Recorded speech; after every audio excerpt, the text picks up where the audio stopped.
નમસ્કાર, પ્રવેગ ટીવીમાં આપનું સ્વાગત છે। હું છું ભદ્રેશ। આપ જોઈ રહ્યા છો 3ના ટકોરે મહત્વના સમાચાર। સમાચારની શરૂઆતમાં એક નજર હેડલાઇન્સ પર। ઇન્દોરની સાથે સાથે સુરત પણ બન્યું સ્વચ્છતા સર્વેક્ષણમાં નંબર 1 શહેર। રાષ્ટ્રપતિ દ્રૌપદી મુર્મુએ આપ્યો એવોર્ડ।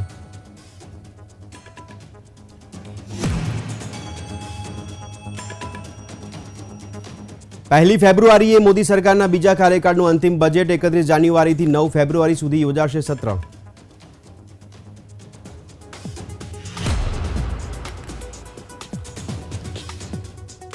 વાઇબ્રન્ટ સમિટનો આજે બીજો દિવસ। સેમિકન્ડક્ટર પોલિસી લાવનાર ગુજરાત દેશનું પ્રથમ રાજ્ય બન્યું।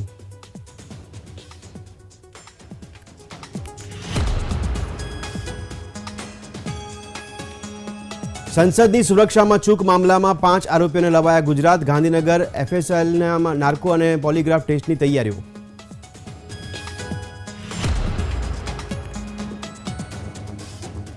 કોંગ્રેસે ભારત જોડો ન્યાય યાત્રાની બુકલેટ કરી લોન્ચ। 14મી જાન્યુઆરીથી મણિપુરથી થશે શુભારંભ।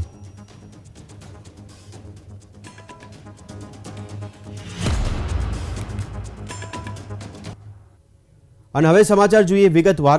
દેશના સ્વચ્છ શહેરમાં સુરત પ્રથમ નંબરે આવ્યું છે। સ્વચ્છ સર્વેક્ષણ 2023માં ઇન્દોરની સાથે સાથે સુરત પણ નંબર 1 બન્યું છે। બંને શહેરોએ સ્વચ્છતા માટે ગોલ્ડ સ્ટાન્ડર્ડ સેટ કરીને આ રેન્ક હાંસલ કર્યો છે।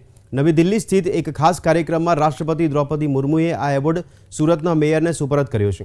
સ્વચ્છતાના સર્વેક્ષણમાં સુરતને પ્રથમ ક્રમાંક મળતા સુરત મહાનગરપાલિકામાં ખુશીનો માહોલ જોવા મળી રહ્યો છે। મહાનગરપાલિકાના પદાધિકારીઓએ સ્વચ્છતા કર્મીઓને અભિનંદન પાઠવ્યા છે। સ્વચ્છતા સર્વેક્ષણ 2023ની થીમ વેસ્ટ ટુ વેલ્થ હતી। 4477 શહેરોમાં 9500 અંકોમાં સૌથી વધુ પોઈન્ટ સાથે ઇન્દોર અને સુરત પ્રથમ નંબરે રહ્યા છે, જે માટે ગુજરાત ભાજપ પ્રદેશ પ્રમુખ CR પાટીલે સુરતના તમામ કર્મચારીઓ, અધિકારીઓ અને શહેરીજનોને શુભકામનાઓ પાઠવી છે।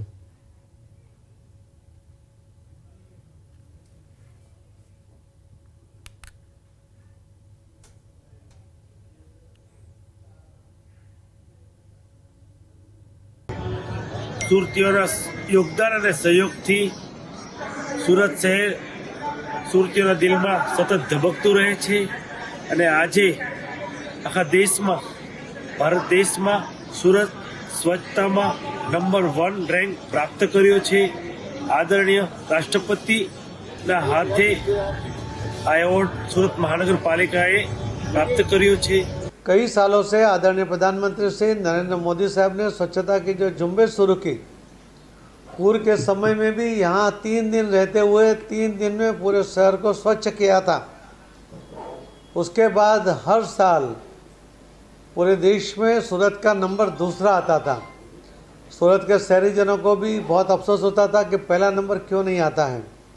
इस बार भी आदरणीय प्रधानमंत्री श्री नरेंद्र मोदी साहब डायमंड बुश के लोकार्पण के लिए जब सूरत आए थे, उसके पहले 1 वीक तक सफाई करने की सूचना उन्होंने दी थी और उसी के आधार पर सूरत के सभी पदाधिकारी, सभी कॉरपोरेटर, सभी म्यूनसिपल कमिश्नर, सभी अधिकारी, सभी कर्मचारी और सूरत के शहरीजनों ने मिलकर जिस तरह से सफाई की, माइक्रो सफाई की, उसके कारण सूरत को ये पहला नंबर आज प्राप्त हुआ है। मैं इसके लिए गुजरात को और सूरत के सभी शहरीजनों को बहुत बहुत अभिनंदन करता हूँ। અને હવે સમાચારમાં વાત કરીશું વાઇબ્રન્ટ ગુજરાત ગ્લોબલ સમિટની।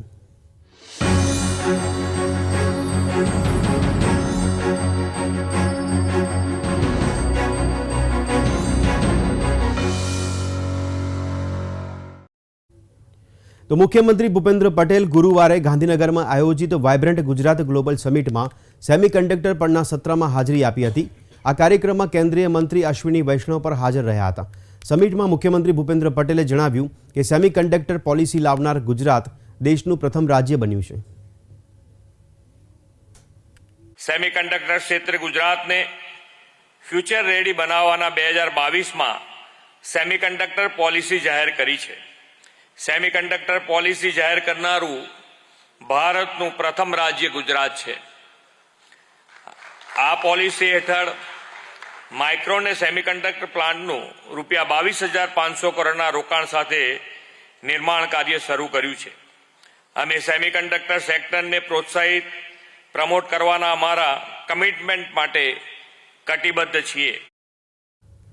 કેન્દ્રીય મંત્રી અશ્વિની વૈષ્ણવે ગુરુવારે ગાંધીનગરમાં આયોજિત વાઇબ્રન્ટ ગુજરાત સમિટમાં સેમિકન્ડક્ટર પરના સત્રમાં હાજરી આપી હતી. કેન્દ્રીય મંત્રી અશ્વિની વૈષ્ણવે રોકાણકારોને અપીલ કરી છે કે તેઓ ગુજરાતમાં રોકાણ કરવાની યોજના બનાવે. Gujarat is a state which has taken a very bold step of setting up a 30,000 megawatt green power hub, a green power cluster. Imagine the magnitude of this. Today, the world's largest green power hub or a cluster or a plant, let me call it a cluster, is of the order of 5 to 7,000 megawatt. This will be 30,000 megawatt in one single location. Globally, this green power cluster will become the biggest, the largest in the entire world. So my request to the entire semiconductor industry across the world is, take advantage of this. This is a great opportunity for you to manufacture products which will have green power, and it's possible to have 100. મુખ્યમંત્રી ભૂપેન્દ્ર પટેલે vibrant Gujarat global summit અંતર્ગત યુએઈના વિદેશ વ્યાપાર રાજ્યમંત્રી doctor થાની બિન અહેમદ અલ ઝાહિદી સાથે બેઠક યોજી હતી. મુખ્યમંત્રીએ ગુજરાત અને યુએઈના પરસ્પર સહયોગ અંગે ચર્ચા કરી હતી. આ ચર્ચા દરમિયાન ગ્રીન હાઇડ્રોજન ટેકનોલોજી અને ડિસેલિનેશન પ્લાન્ટ માટે પણ યુએઈ ગુજરાત સાથે મળીને આગળ વધી શકે છે તેમ જણાવ્યું હતું. વાઇબ્રન્ટ ગુજરાત ગ્લોબલ ટ્રેડ શોની ટેક્સટાઇલ તેમજ ભારતીય રેલવે અને આરોગ્ય મંત્રાલયના પેવેલિયનની કેન્દ્રીય મંત્રી પિયુષ ગોયલે મુલાકાત લીધી હતી. આ ટેક્સટાઇલ પેવેલિયનમાં handloom, handicraft, Khadi India, national technical textile mission તથા national institute of fashion technology દ્વારા તૈયાર કરાયેલા વિવિધ વસ્ત્રો, સાડી, શાલ સહિત વિવિધ આર્ટિકલ્સ નિહાળીને વિગતો મેળવી હતી. કેન્દ્રીય મંત્રીએ ઇન્ડિયન હેન્ડીક્રાફ્ટ એન્ડ હેન્ડલૂમને મળેલા વિવિધ જીઆઈ ટેગનું પ્રદર્શન નિહાળ્યું હતું.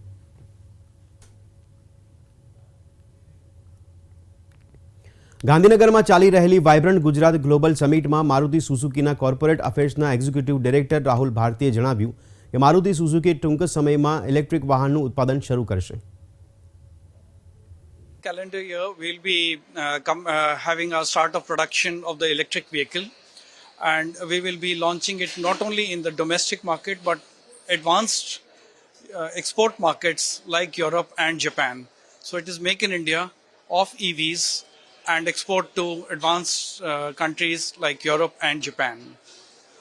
We will also be having our lithium ion cell battery pack exports, which is already running in Gujarat at the moment. And this year it is expected to clock about 750 crores of export turnover, which is more than half of the total production of lithium ion cells in India. For battery manufacturing, you need economies of scale. And it helps if in addition to domestic volumes, you can add export volumes. And of course, it is highly beneficial for the economy also, because it gets more forex into the country. It raises India's capability to export a high-tech component to advanced markets.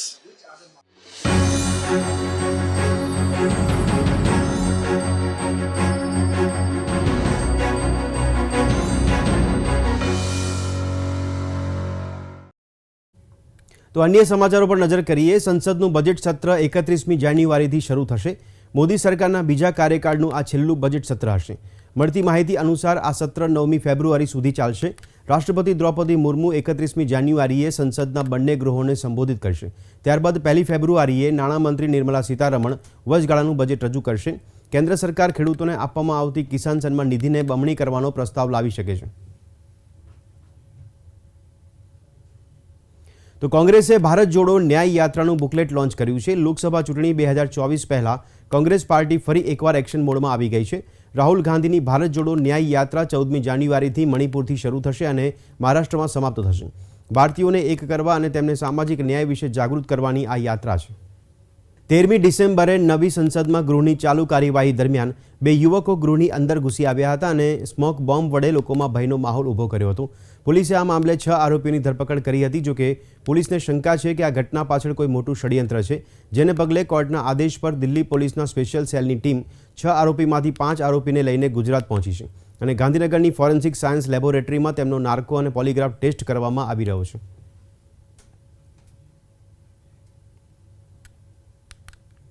Jammu અને કાશ્મીરના lieutenant governor Manoj સિન્હાએ સુરક્ષા સ્થિતિની સમીક્ષા કરવા માટે ઉચ્ચ સ્તરીય બેઠક યોજી હતી. આ બેઠકમાં રાજૌરી અને પૂંચના સરહદી જિલ્લાઓમાં સુરક્ષાની સ્થિતિ પર ચર્ચા કરવામાં આવી હતી. આ ઉચ્ચ સ્તરીય બેઠકમાં મુખ્ય સચિવ અટલ દુલ્લુ, પોલીસ મહાનિર્દેશક RR સ્વૈન સહિતના વિસ્તારના તમામ 10 ડેપ્યુટી કમિશનર અને SSP હાજર રહ્યા હતા.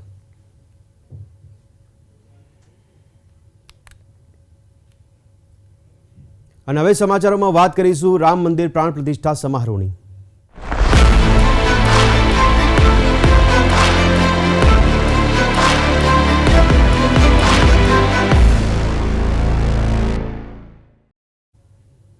ઉત્તર પ્રદેશના મુખ્યમંત્રી યોગી આદિત્યનાથે ગુરુવારે જણાવ્યું હતું કે 22 જાન્યુઆરીએ રામ મંદિર પ્રાણ પ્રતિષ્ઠા સમારોહ માટે મહેમાનોને લઈ જતી 100 ચાર્ટર્ડ ફ્લાઇટ્સ અયોધ્યા એરપોર્ટ પર ઉતરાણ કરશે તેવી અપેક્ષા છે.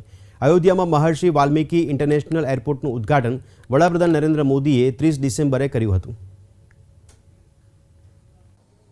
22 जनवरी को रामलला के प्राण प्रतिष्ठा कार्यक्रम के अवसर पर देश से आने के जितने भी प्रमुख अतिथिगण हैं, मेरा अनुमान है कि 22 जनवरी को अयोध्या एयरपोर्ट पर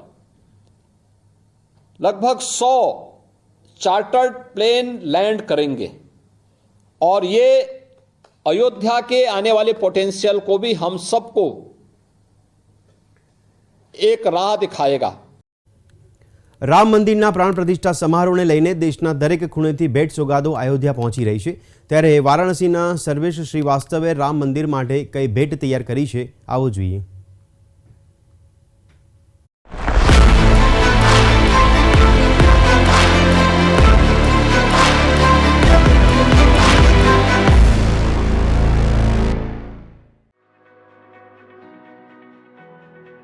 વારાણસીના રહેવાસી અને વ્યવસાય વણકર એવા સર્વેશ શ્રીવાસ્તવે એક ખાસ દુપટ્ટો તૈયાર કર્યો છે.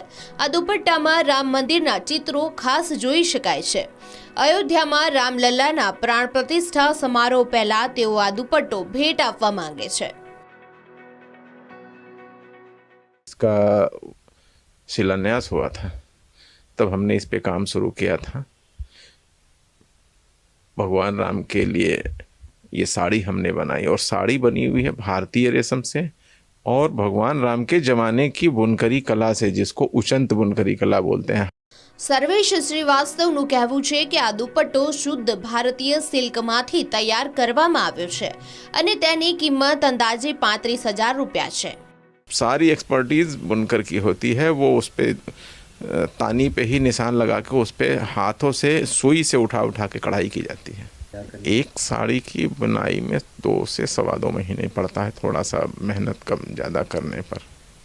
साड़ी और दुपट्टा उसी से ज़्यादा 1 से 1.5 महीना और बढ़ा लीजिए, क्योंकि दुपट्टे में दोनों साइड में बनता है और साड़ी में एक आंचल होता है, दुपट्टे में दोनों आंचल. तो उसमें 2 राम मंदिर बना होता है, इसमें 1 राम मंदिर. પીએમ મોદી 22મી જાન્યુઆરીએ અયોધ્યામાં યોજાનાર સમારોહ દરમિયાન આ સ્પેશિયલ દુપટ્ટો ધારણ કરે તેવી સર્વેશ શ્રીવાસ્તવની ઈચ્છા છે. બ્યુરો રિપોર્ટ, પ્રવેગ ટીવી. વારાણસીની ફાઇન આર્ટ્સની વિદ્યાર્થીનીઓએ રામ મંદિરની અનોખી કૃતિ તૈયાર કરી છે. શું વિશેષતાઓ છે આ કૃતિમાં, આવો જોઈએ.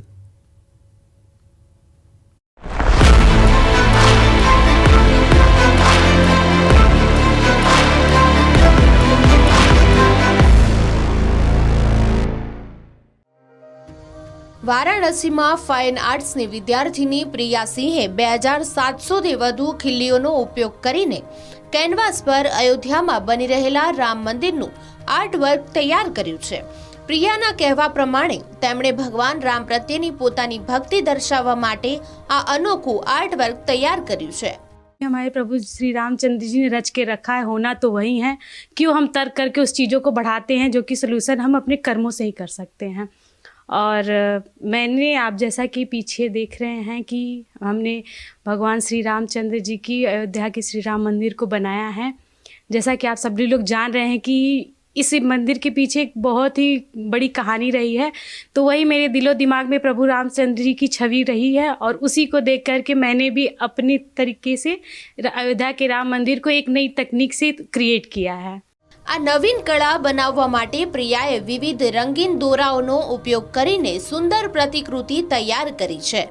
आप ये जो देख रहे हैं लाल पीले हरे नीले जो ये धागे हैं ना, ये धागे किसी चीज़ पे टिके हुए हैं, तो ये कीलों पे टिके हैं जिसमें 2726 कीले लगी हुई हैं। અયોધ્યાના નવા રામ મંદિરમાં 22મી જાન્યુઆરીએ રામલલ્લાની પ્રાણ પ્રતિષ્ઠાને યાદગાર બનાવવા માટે હાલમાં દરેક વ્યક્તિ પોતાનું યથાશક્તિ યોગદાન આપી રહ્યું છે। બ્યુરો રિપોર્ટ, પ્રવેગ ટીવી।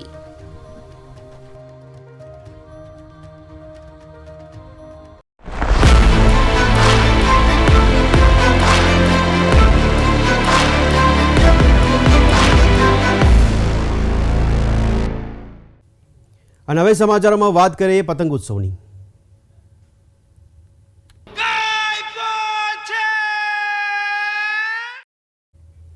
તો ઉત્તરાયણને હવે ગણતરીના દિવસો બાકી રહ્યા છે, ત્યારે અમદાવાદના બજારોમાં ભારે ભીડ જોવા મળી રહી છે। રાયપુર વિસ્તારમાં આવેલા બજારમાં અવનવી ટોપી, પીપુડા, ચશ્મા જેવી વસ્તુઓનું વેચાણ થઈ રહ્યું છે। માર્કેટમાં 60 રૂપિયાથી લઈને 150 રૂપિયા સુધીની રેન્જમાં અવનવી વસ્તુઓ મળી રહી છે। જોકે ગત વર્ષ કરતાં આ વર્ષે વસ્તુઓમાં 10થી 20% જેટલો ભાવ વધારો જોવા મળી રહ્યો છે। આ ભાવ વધારા પાછળ વેપારીઓ રો મટીરિયલમાં થયેલા ભાવ વધારાને કારણભૂત માની રહ્યા છે। मांसनी हमारे छे ते 50 रुपया 60 रुपया 50 वाला से 60 वाला है। पीपूड़ा 50 वाला 100 वाला 30 वाला 20 वाला जे ग्राहक मांगे छे हमें आपीए छे। हमारे छे ने दर वर्षे 50,000 नो माल भराय, त्यारे 20,000 जेवुं हमने मळे, 10,000 जेवुं मळे, जेवी ग्राहक एना पर आधार। अत्यारे बजारनी सृष्टि तो एवी लागे छे, खाली देखाय छे के ग्राहक छे पण 3 દિવસની ગ્રાહકી બધા ખાલી ભાવ પૂછાઈને જાય છે ને અમુક લોકો લે છે અને છેલ્લા દિવસે લેવા આવે છે, જ્યાં એમને સસ્તું પડે ત્યાંથી લે। પછી વાત કરીએ ઉત્તરાયણની, તો ઉત્તરાયણનો માહોલ હાલ રાજ્યના બજારોમાં જોવા મળી રહ્યો છે। પતંગ રસિકો છેલ્લી ઘડીએ દોરી રંગાવા અને પતંગ ખરીદવા માટે ઉમટી રહ્યા છે, ત્યારે દોરીના બજારમાં ખરીદીનો માહોલ જામ્યો છે। જો કે આ વખતે પતંગ દોરીના ભાવ વધારાની સાથે અન્ય ચીજ વસ્તુઓમાં પણ ભાવ વધારો નોંધાયો છે। અમદાવાદની ઉત્તરાયણ વર્લ્ડ ફેમસ છે અને તેમાં પણ વાત કરવામાં આવે તો ખાસ કરીને કોરોની ઉત્તરાયણને હવે ગણતરીનો સમયગાળો બાકી રહી ચૂક્યો છે, ત્યારે બજારમાં આ વખતે અલગ જ ખરીદીની જે રોનક છે તે જોવા મળી રહી છે। અમદાવાદના કોટ વિસ્તાર એટલે કે રાયપુર વિસ્તારનું આ પતંગોનું બજાર છે કે જેમાં આ વખતે ખરીદીમાં રોનક જામેલી જોવા મળી રહી છે। અવનવા રંગબેરંગી જે પતંગો છે તે હાલ વેચાઈ રહ્યા છે। ફિરકીની પણ વાત કરવામાં આવીશું, માંજાની પણ વાત કરીશું તો તેની પણ બજારમાં ધૂમ ખરીદી જામી છે। મહત્વનું છે કે આ વખતે અમદાવાદની વાત કરીશું તો બહાર ગામથી પણ કેટલાક લોકો અને વિદેશીઓ પણ ખાસ કરીને અમદાવાદમાં ઉત્તરાયણ મનાવવા માટે આવતા હોય છે, જે આવી ચૂક્યા છે। મહત્વનું છે કે લોકો છેલ્લી ઘડીની ખરીદી કરી રહ્યા છે, જેમાં ચશ્માની વાત કરવામાં આવે, ટોપીની વાત કરવામાં આવે, ભોપુની વાત કરવામાં આવે, તેની સાથે સાથે બાળકો માટે જે પીપુડા હોય, માસ્ક હોય ભૂતવાળા, તેની ખરીદી કરવા માટે માહોલ જામેલો જોવા મળી રહ્યો છે। તેની સાથે સાથે લોકો પતંગ અને ફિરકીની પણ ખરીદી કરી રહ્યા છે। મહત્વનું છે કે ઉત્તરાયણમાં જે રીતે પતંગ રસિકો એકબીજા સાથે રંગબેરંગી પતંગીકો સાથે આકાશી યુદ્ધ લડતા હોય છે, તે યુદ્ધ પહેલાં જ જે લોકો જે છે તે ઉત્તરાયણની ખરીદી કરવા માટે બજારમાં આવી પહોંચ્યા છે અને છેલ્લી ઘડીની ખરીદી કરી રહ્યા છે। કેમેરામેન રોહિત સાથે માનસી પટેલ, પ્રવેગ ટીવી, અમદાવાદ। તો બહારના રાજ્યોમાંથી આવતા દોરી ઘસનારા કારીગરોએ અમદાવાદમાં ધામા નાખ્યા છે। શહેરમાં ઠેર ઠેર દોરી ઘસનારા કારીગરો વહેલી સવારથી જ પોતાના કામમાં વ્યસ્ત જોવા મળી રહ્યા છે। હાલ 1000 વાર દોરી ઘસવાનો મજૂરી 40 રૂપિયાથી 50 રૂપિયા ચાલી રહ્યો છે, પરંતુ પર્વ નજીક આવતા જેમ જેમ ઘરાકી નીકળશે તેમ તેમ દોરી ઘસવાની મજૂરીમાં ભાવ વધારો થવાની સંભાવના છે. હાલ તો પતંગ રસિયાઓને આ વર્ષની ઉત્તરાયણ પર મોંઘવારીનો માર પડ્યો હોય તેવું લાગી રહ્યું છે. આજે દોરાના HP ટેલરના મેં ભાવ સાંભળ્યો હતો 1150 રૂપિયા સાંભળ્યા છે, પણ મેં 12 તારની દોરી લીધી છે 5000 વાળનું ટેલાવર 950 રૂપિયા મને પડ્યું છે. મોંઘવારી તો દરેક વસ્તુમાં વધારે જ છે મોંઘવારી, અને તોય બી છતાં છોકરા પરેશાન કરતા તો મારે લેવું પડ્યું. પહેલાં તો ઉત્તરાયણ એવી હતી તો 300-400 મેં થઈ જતી હતી ઉત્તરાયણ, પતંગો દોરામાં આમાં તેમાં, એટલે 400માં તક થઈ જતી હતી ઉત્તરાયણ. અને અત્યારે તો બહુ જ ભાવ છે, એમ પતંગોનો ભાવ વધારે છે અને દોરીનો બી ભાવ વધારે છે.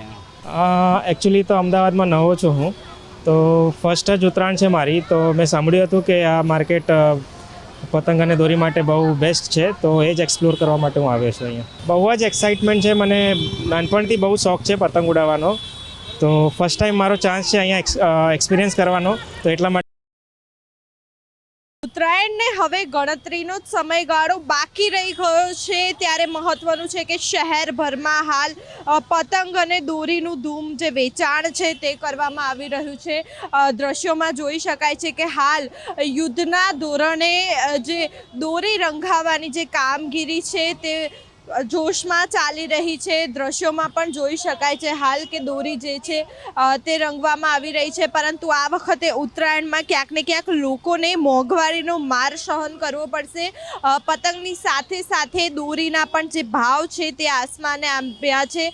મોંઘવારીના કારણે આ વખતની ફિરકી પણ મોંઘી પડશે. મહત્વનું છે કે પ્રતિવાર ₹50માં રંગાતી દોરી હવે ઉત્તરાયણ આવતા જ ₹100 પાર પહોંચી છે, અને યુદ્ધના ધોરણે હાલ જે કામગીરી છે દોરી રંગવાની તે કરવામાં આવી રહી છે. રાજ્યમાં મોંઘવારીએ માજા મૂકી છે, જેને લઈને ઉત્તરાયણની પણ તમામ જે ચીજ વસ્તુઓના ભાવમાં વધારો જોવા મળી રહ્યો છે.